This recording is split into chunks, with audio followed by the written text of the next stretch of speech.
भक्तों, ओम नमः शिवाय, श्री शिवाय नमस्तुभ्यम, जय श्री महाकाल। भक्तों, क्या आपके भी घर में कोई ऐसा व्यक्ति है जिसका विवाह नहीं हो रहा है? उसके विवाह के लिए आप लोग बहुत सारे उपाय करके देख लिए, बहुत सारे पंडितों के पास चले गए, बहुत सारे ज्योतिषियों के पास भी चले गए, लेकिन फिर भी उस व्यक्ति का विवाह नहीं हो रहा है। और भक्तों, क्या आपके जीवन में ये भी समस्या चल रही विवाह से रिलेटेड कि जिस घर में आप चाहते हैं कि आपके बेटी की शादी हो और आपने सामने वाले घर में ना अपने बेटी के मनपसंद से आपने सामने वाले घर में रिश्ता भी भेज दिया, लेकिन वो जो सामने वाला घर है ना हाँ कर रहा है ना कर रहा है, बीच असमंजस में डाल रखा है और आपको बस यही डर सताया रहता है कि कहीं सामने वाले ना कर दें।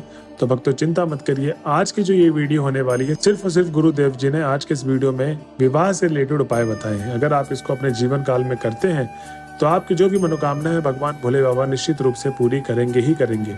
तो भक्तों, चलिए चलते हैं उपाय की तरफ और समझते हैं पूरे इस उपाय को कैसे कैसे करना है। और उससे पहले जो भी भक्त आज हमारे चैनल में पहली बार आए हैं और मेरी आवाज़ पहली बार सुन रहे हैं तो चैनल को कर लें सब्सक्राइब और बेल नोटिफिकेशन को ऑन कर लें, जिससे गुरुदेव जी की आने वाली अपकमिंग वीडियोस आपको मिलती रहे। तो भक्तों, सबसे पहले उपाय की तरफ चलते हैं। इस उपाय में गुरुदेव जी ने बताया कि आपको करना क्या है। सबसे पहले तो आपको चाहिए इसमें मीठा बेल का उपाय है। ठीक, जान लें कौन सा उपाय है, मीठे बेल वाला उपाय। अब इसमें जैसे कि मैंने बताया आपको कि मीठे बेल का उपाय है, तो आपको क्या 3 से 4 मीठा बेल चाहिए। अब ये मीठे बेल मिलेंगे कहाँ? तो जहाँ जूस की दुकान होती है ना, वहां पर चले जाएं और उनको बोले कि भैया मीठा बेल दे दीजिए। मीठे बेल का जो जूस होता है ना, अंदर वाला जो गूझा होता है वो लेकर आना है। तो फल के अंदर वाला गूझा निकलवा ले जूस वाले दुकान से ही और उसको किसी पन्नी में भर के ला लें। अब जब आप घर आ जाएंगे तो आपको उस पूरे मीठे बेल के गूझे को, जो अंदर वाला फल है, उसको सुखवा लेना है धूप में।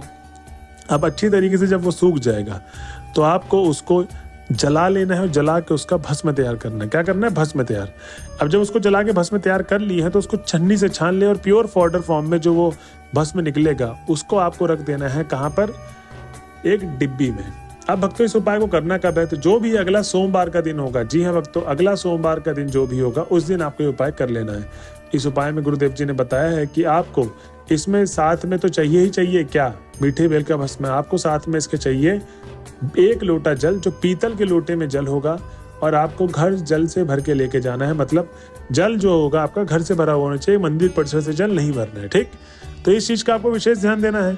अब जब आप महादेव के मंदिर में सोमवार के दिन पहुंचेंगे तो सबसे पहले गुरुदेव जी कहते हैं कि आपको 7 से 10 मिनट महादेव की आपको आराधना करनी है। 7 से 10 मिनट, उसके बाद ही आपको उपाय शुरू करना है। अब भक्तों, उसके बाद गुरुदेव जी बोलते हैं कि आपने आराधना भी कर ली, अब आपको उपाय भी करना ये है कि सबसे पहले तो आपको वो जो मीठे बेल का भस्म आप तैयार किए थे, एक डिब्बी में भरे थे, उसको आपको एक एक चुटकी करके 3 अलग अलग जगह पे समर्पित करना है।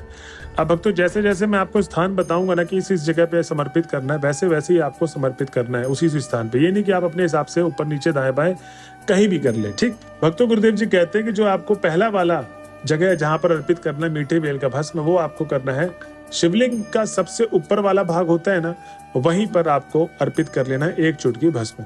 उसके बाद दूसरा भस्म आप कहां पर अर्पित करेंगे? माता शोक सुंदरी के स्थान पे। तीसरा भस्म आप अर्पित करेंगे आपको कहां करना? भगवान गणेश के स्थान पे, जो बाएं हाथ में विराजमान है। ठीक, उसके बाद भक्तों, गुरुदेव जी बोलते हैं कि 3 आपने चुटकी भस्म जैसे जैसे मैंने बोला था अर्पित कर दिया। अब आपको 1 लोटा जल पूरा का पूरा समर्पित कर देना है महादेव के शिवलिंग पे। अब उसके बाद आपको अपने मन में जो भी आपकी इच्छा है अपने बच्चे के विवाह से रिलेटेड, ठीक, जो भी अड़चने आ रही हो, सारी की सारी समस्याएं आपको महादेव को बतानी है। उसके बाद आपको अपने घर की तरफ चले जाना है। भक्तों, गुरुदेव जी कहते हैं कि जो भी भक्त मेरे बताया गया उपाय को इस तरीके से करता है, उसकी जो भी मनोकामना है भगवान भोले बाबा निश्चित रूप से करते ही करते हैं। तो ये था आपका पहला उपाय। ठीक, अब हम चलते हैं अपने अगले उपाय की तरफ। अभी इस उपाय में गुरुदेव जी ने बताया कि आपको करना क्या है। इसमें चाहिए आपको क्या? सबसे पहले तो मैं आपको बताऊं, इसमें चाहिए आपको एक बेलपत की डंडी। ठीक, अब बेलपत की जो डंडी होगी, ज्यादा बड़ी डंडी ना ले, छोटी सी डंडी ले ले। और उसके बाद आपको चाहिए क्या? आपको 1 काली मिर्च। जी हाँ भक्तों, 1 काली मिर्च चाहिए और साथ में चाहिए आपको 1 लोटा जल। अब जो 1 लोटा जल आप लेंगे, इस चीज का बस आपको विशेष ध्यान देना कि 1 लोटा जल वो किसके? पीतल के लोटे में होना चाहिए। और दूसरी बात, आपको वो जल घर से भर के लेके जाना है। ठीक, मंदिर परिसर से जल नहीं भरना है, घर से जल भर के लेके जाना है। अब आपको सीधा चले जाना है महादेव के मंदिर में। जब आप महादेव के मंदिर पहुंचेंगे तो आपको 7 से 10 मिनट आराधना करनी है। जी हाँ भक्तों, आराधना करनी है। आराधना करने के पश्चात ही आपको उपाय को शुरू करना है। तो 7 से 10 मिनट आराधना कर ले। अब जब आपने आराधना कर ली तो गुरुदेव जी बोलते हैं कि आपको उत्तर दिशा की तरफ मुख करके शिवलिंग के सामने बैठ जाना है। तो आपका जो मुख होगा, उपाय करेंगे तो वो उत्तर दिशा की तरफ मुख कर ले और शिवलिंग के सामने बैठ जाए।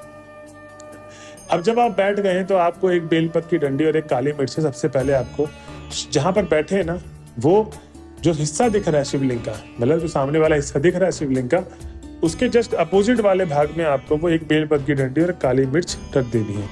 उसके बाद उसी स्थान पे आप खड़े हो जाएं। खड़े होने के बाद आपको वो पूरा का पूरा 1 लोटा जो जल है महादेव के शिवलिंग पे समर्पित करना है। अब जो जल समर्पित करने का तरीका है वो कुछ इस तरीके से जान ले।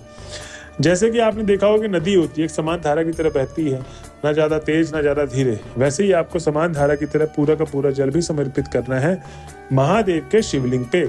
और जब आप जल समर्पित करेंगे तो आपको क्या कहना है, श्री शिवाय नमस्तुभ्यम, श्री शिवाय नमस्तुभ्यम, ऐसे बोलते बोलते पूरा का पूरा जल समर्पित कर देना है महादेव के शिवलिंग पे। भक्तों गुरुदेव जी कहते हैं कि जो भी भक्त मेरे बताए गए उपाय को उस तरीके से करता है, उसकी जो भी मनोकामना है विवाह से रिलेटेड, सारी की सारी मनोकामना निश्चित रूप से पूरी होती ही होती है। तो भक्तों ये था आपका आज का दूसरा उपाय। तो अब भक्तों मैं सबसे पहले बात बताना चाहूंगा कि ये जो मैं सारे उपाय बता रहा हूँ, इसको ये लाखों लोगों ने उपाय को किया है और उन सारों की सारी मनोकामना पूरी हुई है। तो इस लाखों मतलब जो उपाय मैंने बताया है, इसको लाखों लोगों ने किया है और ये कोई ऐसा वैसा उपाय नहीं है कि आपने कहीं पर भी सुन लिया। इसीलिए मैं इस वीडियो के माध्यम से आपको बार बार यही उपाय बताता हूँ विवाह से रिलेटेड, जिससे आप लोग इस उपाय को करें और आपकी जो भी समस्या चल रही है विवाह से रिलेटेड, वो आपकी मनोकामना पूर्ण हो। तो इसलिए आपको इस उपाय में विश्वास करना पड़ेगा और जब आप उपाय करने जाते हैं तो भगवान पे विश्वास करना पड़ेगा, आपकी वो मनोकामना जरूर पूर्ण करेंगे। और भक्तों जैसे कि आपको पता कि गुरुदेव जी की जो कथा होती है उसमें लाखों की तादाद में भक्त आते हैं गुरुदेव जी के पास, और ऐसे ही इसी कथा में जो प्रीवियस कथा थी सीहोर में गुरुदेव जी की, ठीक, तो उसी कथा में बहुत सारे लोगों ने पत्र भी लिखा और पत्र में यही पूछा था गुरुदेव जी से, अपनी मनोकामना वाले पत्र में, कि गुरुदेव जी कृपया करके हमें कोई ऐसा उपाय बताइए जिससे हमारे बच्चे का विवाह हो जाए। तब गुरुदेव जी ने ये उपाय बताए थे, दो जो मैंने आज के इस दिन पे उपाय बताए हैं। तो आपको बस यही उपाय कर लेना जैसे जैसे मैंने आपको उपाय बताया है, और उन्होंने भक्तों ने भी वैसे वैसे उपाय किया था जैसे जैसे गुरुदेव जी ने बताया था।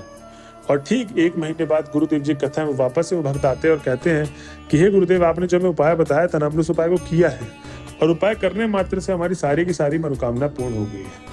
उसके बाद गुरुदेव जी ने बोला कि ये जो उपाय है ये कोई ऐसा वैसा उपाय नहीं है जो आप जो आप शिव पुराण सुनते हो, जो आप शिव पुराण देखते हो, उस कथा के माध्यम से ही ये उपाय निकला है। ठीक, तो आप लोग भी उपाय में विश्वास करिए और जो भी आपकी मनोकामना है वो आपकी मनोकामना अवश्य निश्चित रूप से पूरी होगी। तो भक्तों ये थी आज की वीडियो। अगर आप वीडियो के लास्ट तक पहुंच गए हैं तो श्री शिवाय नमस्तुभ्यम लिखना ना भूलें। मिलते हैं अगले वीडियो में, जब तक के लिए हर हर महादेव।